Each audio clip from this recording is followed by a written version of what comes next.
Hello. ஒரு நாட்டில் ஒரு ராஜா இருந்தார். அந்த ராஜாவுக்கு உண்மையான சர்வன்ட் ஒருத்தர் இருந்தான். அந்த ராஜா எங்கே போனாலும் பிஃபோராக அந்த சர்வன்ட் அனுப்பி எல்லாத்தையும் சரி பண்ணுறது வழக்கம். அந்த ராஜா இறக்க போகிற நாள் வந்துச்சு. அப்போ அந்த சர்வன்ட்டை கூப்பிட்டு, நான் மரித்தோர் நாட்டுக்கு யாத்திரை செய்ய போகிறேன், நான் வரேன்ற செய்தியை சீக்கிரம் கொண்டு போய் சேர்க்கிறியா அப்படின்னு சொல்லி கேட்டார்.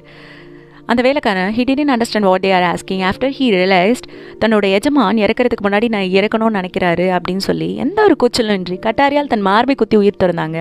ஒரு உலக மன்னனுக்கு ஒரு ஊழியக்காரர் இவ்வளவு கீழ்ப்படிந்து தியாகம் செய்தால் ராஜாதி ராஜாவாகிய கிறிஸ்துவுக்கு நாம் எப்படி கீழ்ப்படிய வேண்டும், எவ்வளவு தியாகங்களை செய்ய வேண்டும்?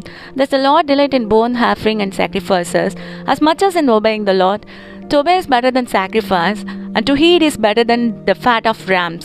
கர்த்தருடைய சத்தத்திற்கு கீழ்ப்படுகிறதை பார்க்கிலும் சர்வாங்க தகனங்களும் பலிகளும் கர்த்தருக்கு பிரியமா இருக்குமோ? பலியை பார்க்கிலும் கீழ்ப்படிதலும் ஆட்டுக்கடக்களின் இனத்தை பார்க்கிலும் செவி கொடுத்தலும் உத்தமம். உங்களோட பலியை கேட்கலங்க, உங்களோட கீழ்ப்படிதலை தான் ஆண்டவர் விரும்புகிறாரு. ஆமேன்.